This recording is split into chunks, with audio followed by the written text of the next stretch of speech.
Have you seen this movie? It is so freaking good. Let me give some quick context because I know this is a little bit out of my wheelhouse, so let me explain how I got to this movie. I was sent home from work because a coworker got COVID and I was at risk. So there I am, contemplating what it would be like to die when my girlfriend, just out of nowhere, asks if I've ever seen The Descendants and proceeds to give me the loose premise of the series. Disney villains have kids, they go to a school for normal kids, hilarity ensues, they learn, they laugh, they love, roll credits. So I ended up Googling the movie and holy shit, it is a whole universe. It's got mini episodes, a spin-off, 9 books, and 3 movies. The 3 movies are what I'm going to focus on for the rest of the month. Starting today as I kick off a new one-time only event, December.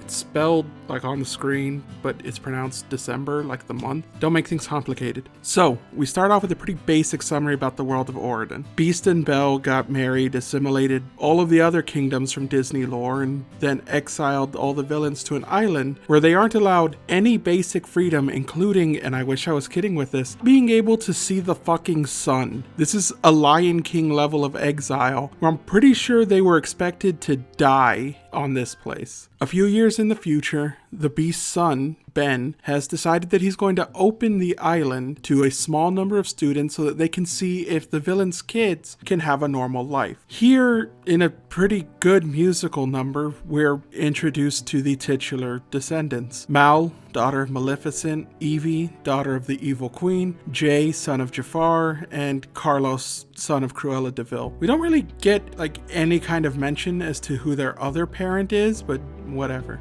Carlos is hands down my favorite out of this group, both because of his color scheme and his aesthetic, but also just his kind of general character development throughout the series, as limited as it is. But focusing on what's happening now. What follows is a pretty good little family segment about them going to school, which does show that the kids do love their parents and they're trying to make them proud, but the parents really only see them as tools to reclaim that former glory that they had. Actually really conflicted on how I feel about the personification of the villains in this segment, because they're played as people who peaked a long time ago and have dedicated the rest of their lives to just reclaiming that glory. And it's played mostly for laughs, and I'm gonna be honest, it's done really, really well. It's funny and it's neat to see, but it's weird to see these characters whose whole characterization was how proud they are being brought so low to the ground. It's a nitpick at worst, because it takes away nothing from how great this movie is, and it's not even a bad thing. It's just weird for me. So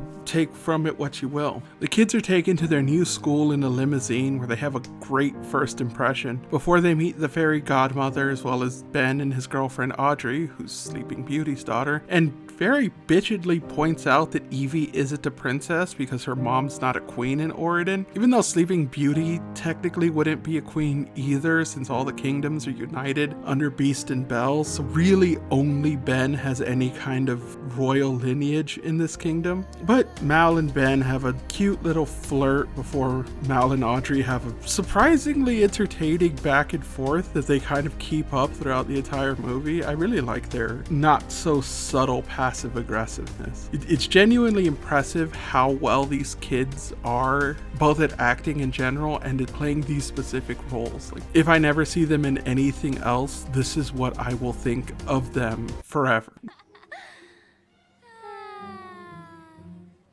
We are then introduced to Doug, who's Dopey's son of the 7 dwarves. He's the kind of dorky, sweet kid who's in a lot of teenage high school movies. He acts as their liaison between the school and everything else, just kind of keeps them up to speed. On their very first night there, the kids set off to steal the magic wand from the museum to give to Maleficent so that she can free everyone from the island. And this leads to Mal singing a song about what it means to be evil and why she would want that, which is kind of good because it instills early on that while she wants to do what her mom wants, she wants to make her mom proud because she loves her mom and all of that, she's not necessarily a bad person.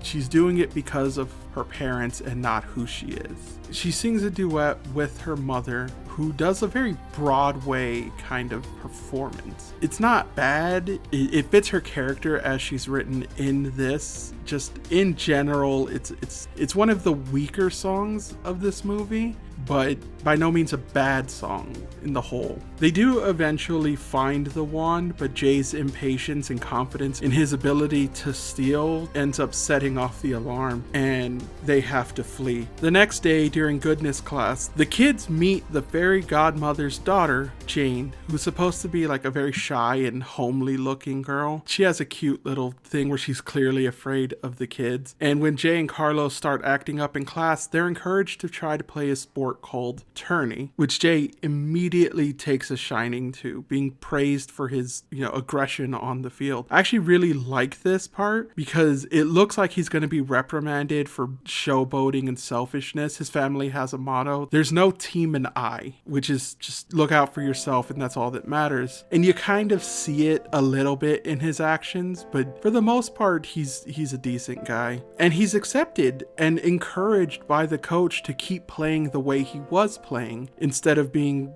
criticized for how he was raised. Meanwhile, Ben, Audrey, and Chad Charming, Prince Charming's son, have a talk about the kids possibly being evil while Mal kind of ambushes Jane in the bathroom. She pretends to try to befriend her by fixing her hair with magic to make her look prettier, but she says that she can't do much else about the rest without a strong magical item, like the fairy godmother's wand, and convinces Jane to see if she can get her to show it to him. Evie and Doug share a chemistry class with Chad Charming, who seems to be really into Evie after she uses her magic mirror to cheat during class, and Doug is just so visibly put off by it. It's adorable. Meanwhile, on the tourney field, Carlos is being trained by Ben to try to be better at it. He doesn't take to it quite like Jay does, but ends up getting chased by a dog into a tree in a nearby forest. And it's kind of revealed earlier, but it's highlighted here, that Cruella has been teaching Ben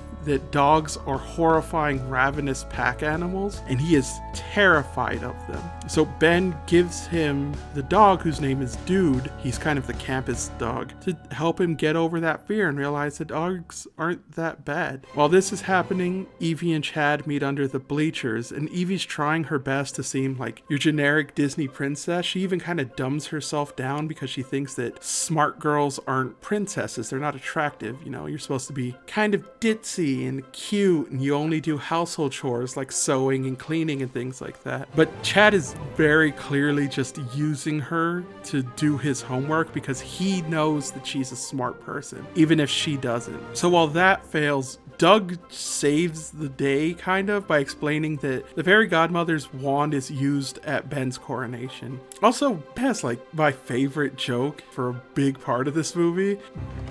I couldn't help but overhear. Are you stalking me? Technically, yes.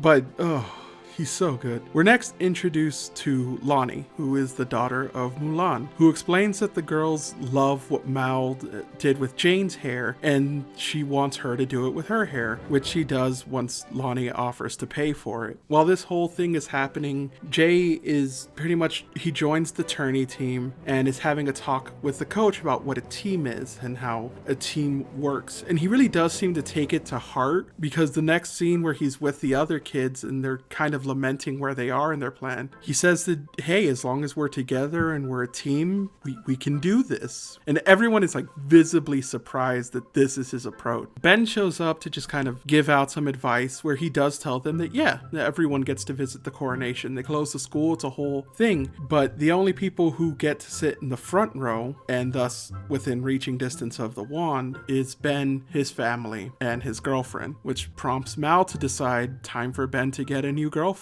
They start work on making a love potion, but they need a tear of human sadness, and Evie kind of explains why it has to be a sadness tear, just to kind of show off that, she is smart and she's learning more and more as she's here. The solution presents itself when Lonnie runs into them and is trying to explain how good chocolate chips are because she thinks they're making a midnight snack. She tries to use like an example of familial love to talk about why she loves them so much, and when the kids seem like unresponsive to the idea of being loved by their parents. She's visibly sad, and they use that to take a tear from her and use it for their cookies. I keep trying to figure out if this is them playing up to make Lonnie cry, or if they genuinely aren't loved by their parents. Because when they take the tear and they start pushing her out, if you look at Carlos in the background, he seems kind of caught off guard by it. Like he was just genuinely sad and didn't know that this was a thing that was happening. But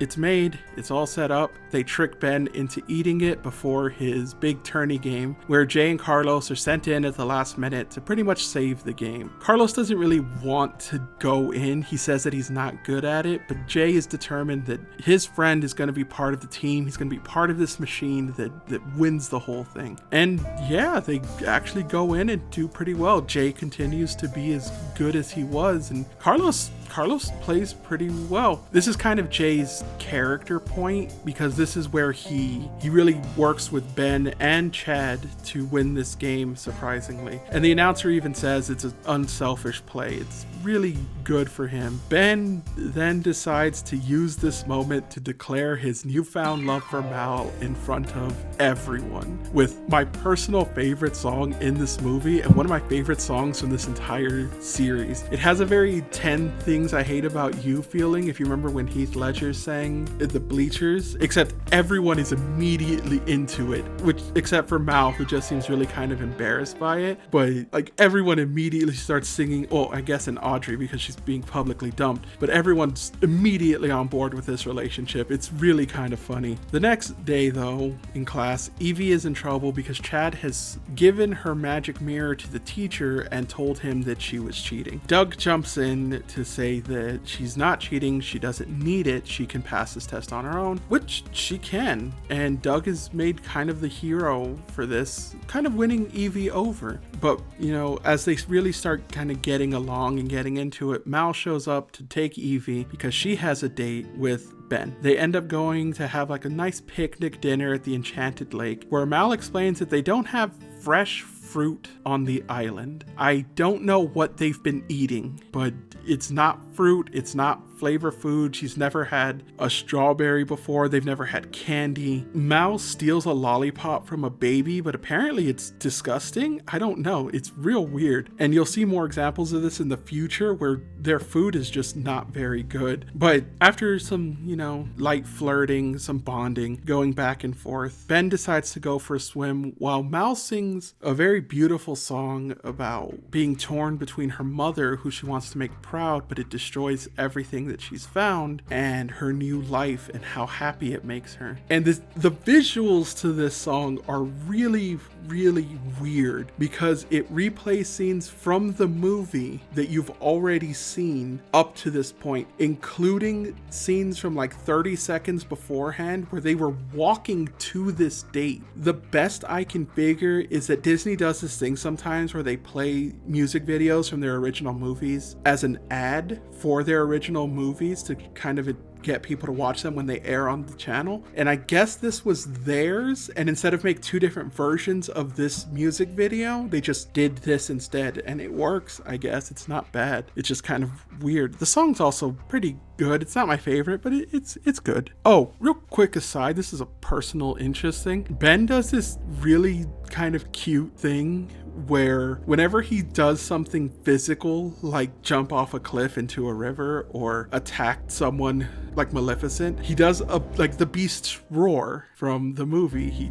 I don't know why, I find it adorable that this is the trait that he kept from his dad, but whatever. The kids the next day get to have a video call with their parents back on the island for family day. There's a fun little back and forth between the fairy godmother and the villains, but it's the whole thing kind of falls apart when Carlos stands up to his mom about Dude, his new dog, and it's the first time that the kids end up showing real hesitance and reluctance in what they're doing. And this is kind of exemplified by Mal deciding that she's going to break her love spell on Ben once they've taken the wand and left, because it just seems cruel to leave him like that. As family day begins, the students begin a modern day hip hop top cover of Be Our Guest from Beauty and the Beast. And I could have gone my entire life without ever hearing or knowing that this existed. It's not bad.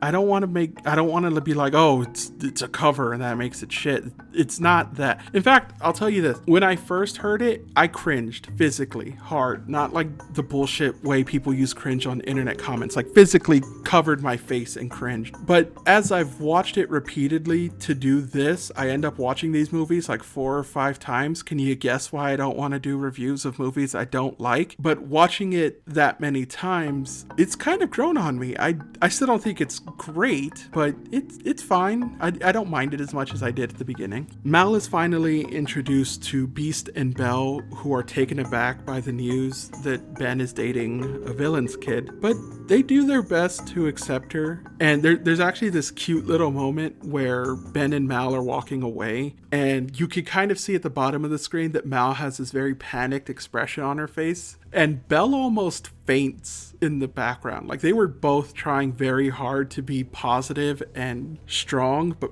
man, inside they must have been freaking out. It's really nice. It's small things like this that kind of make this movie grow on me. Mal ends up meeting Sleeping Beauty's mother, because Sleeping Beauty is not in this movie. A quick aside, Sleeping Beauty's mother is kind of a terrible person in both this and the third movie, and I kind of understand why, because Sleeping Beauty's mother doesn't show up very often. She's really only at the beginning of Sleeping Beauty, where she's very confrontational with Maleficent, so it's easy to make her seem vindictive and spiteful when that's the only way she's been presented. I don't know, I think it's neat. I didn't really have a place to go with that thought. She ends up lashing out at Mel because her mother's Maleficent, which causes a fight between Ben and the other kids and Chad. And Evie ends up using a sleeping spray on Chad, which seems to prove all of the others right, that they're just going to use magic to destroy and torment. Ben tries his best to smooth everything over before the coronation, but even Doug turns his back on Evie, which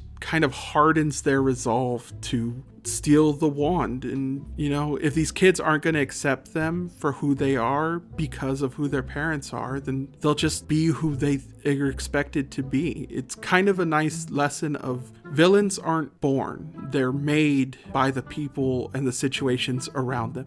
Now, I'm not saying all of them. Like, I'm never going to say Jafar wasn't a bad guy. He was, but a lot of the time villains are just people who were spurned for reasons that weren't in their control, and they don't know how to fucking, just react. I guess they don't have YouTube where they are. Or on their way to the coronation, Mal tries to break her love spell when Ben reveals that it's been broken since their first date. When he jumped into the enchanted lake, it washed the love potion off of him. It destroys magical effects. And I want to give this movie credit, because when they started this, when they did the whole love potion angle, I thought I knew where this was going. I immediately said, oh, okay, I get what the plot is here. I thought that the turning point would be when they realized that Mal had spelled Ben, and it's not. Ben doesn't care. He says that he still loves her, and even says that he understands why she did it, that she didn't believe that Ben would ever pick a villain's kid over Audrey, which Ben seems like he was already on the outs with Audrey. The way he phrases this, like, he's kind of like, yeah, I was already into you, you just didn't expect that I would be, which is kind of weird, but it's also really good. I'm glad that they turned this on its head, and it turned it on me, who expected them to follow the obvious route. It's the small things that this movie does that have made me love it so much. I've watched it 4 times and I still love it. I'm not tired of it in the least. So the coronation begins with Belle and Beast wearing a variation of their famous outfits, and the godmother begins her ritual of blessing Ben and all of that, when a hand reaches out and grabs the wand, firing an errant eldritch blast that breaks the barrier, allowing Maleficent to escape in her smoke form. It's revealed that it was actually Jane who was trying to steal it, just to make herself more beautiful with its power. That was she wasn't even angry, she just wanted to be pretty. But Mal takes it from her, Jane runs off, and they're forced to make the decision about who they're going to be. Does she take the wand and escape with the others like they planned and become villains? Or do they stay here and choose good? And Mal gives a very touching, very sweet speech about why she wants to stay here and embrace her new life. And there's a really cute part where Mal says that she wants to stay with Ben because Ben makes her happy. And I'm not gonna lie, I was already tearing up at this point. This was a beautiful fucking speech. But when she says that, the crowd in the background does a very soft, muted awe. And it made me laugh because usually that's like a cutaway thing. Like they say it and then the camera cuts to the crowd who visibly reacts. The fact that they just kept it in the background, I love it. It's so good.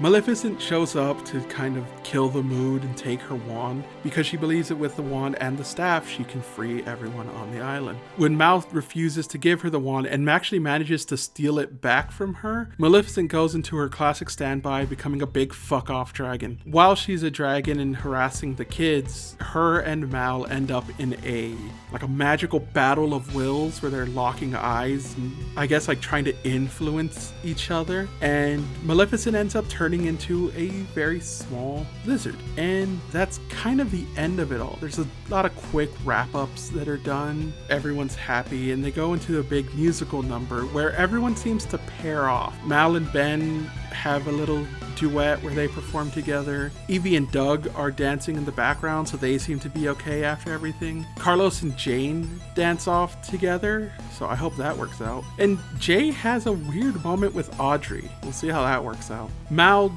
does tell us, though, in a fourth wall breaking moment, that this is not the end of this story, but it is where this movie ends. I cannot emphasize how much I love this movie. It's insane. I've always been a big fan of the Disney Channel original movies. They're some of my favorite movies. Smart House and Luck of the Irish are things that I watch pretty regularly since I've gotten Disney Plus. And I was kind of expecting it to be bad, and I don't know why. Disney Channel original movies, for me at least, always have like a touch of quality to it. It's very rare to find one that's just garbage that you can poke holes with and laugh at. Yeah, they're cheesy a lot of the times, but that's what makes them fun, right? If you remember that they're meant for kids and young teens and you forgive that, then it's good.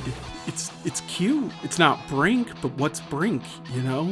Like the perfect film, the most perfect film ever made. Nothing's ever gonna touch that. We can't hold things to that kind of standard. The characters are so well written and played perfectly. The songs are incredible, and I know that I talked about like how much there is in the Descendants universe at the beginning of this, but I wish it were bigger. I wish it had blown up into like Frozen levels of size. It deserved it. And I love all of the kids in this, and I wish that they were given more time to really change. I mentioned that Jay's family mantra is that there's no team in I, but he never really has a moment where being raised like that affects him. He doesn't struggle with the concept of teamwork or anything besides a few jokes that he makes when talking with the coach. Once he's brought into a team and a group of people who like him, he embraces it and he tries his best to work with everyone around him. And he puts that same work and approach into working with the other kids in their evil plan. And his stealing, which he does for like the first quarter of the movie, pretty much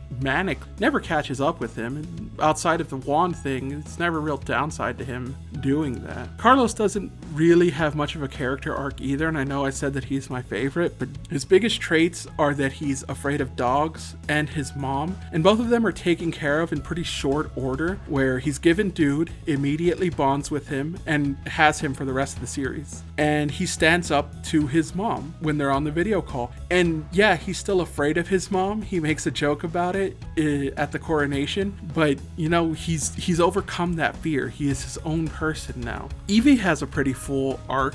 Honestly, she goes from pretending to be dumb to get Chad and being obsessed with marrying a prince because that's what her mom wanted, to loving herself and appreciating who she is and what she can do, and being with Doug because Doug likes her for her and not what she's supposed to pretend to be. very sweet. Their relationship's very cute. Mal obviously got the most time to develop since she's the protagonist of this. There's no real problem with that. I also like that with the exception of Audrey, all of the kids just kind of accept the others. Like, yeah, Jane is afraid of them, but Jane is very clearly an outlier in the situation. It is the older people, like Beast and Sleeping Beauty's mom and all that hold this anger and this hatred, not even for them, for their parents, but because they are their parents' kids, they blame the child for what they might be, which I think is real messed up, but honestly a pretty good representation of how that hate works. Children aren't born hating someone or something or anything like that.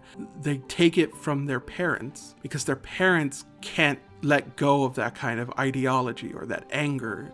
It's unfortunate, but it's a good representation of what happens. They also too, they do a pretty great thing with the villain kids that they're never in danger of breaking up and they don't dislike each other. They are friends from beginning to end. They support each other in everything that they do. They never give each other grief over changing. There's a small one at the beginning where Mal has to remind Jay that he's evil, but other than that, they're all friends. Jay and Carlos roughhouse and kind of bully each other, but it's never done in a mean-spirited way. It's just that weird guy friendship that you see sometimes. They love and help each other at every opportunity that's presented to them because they're all they had for so long.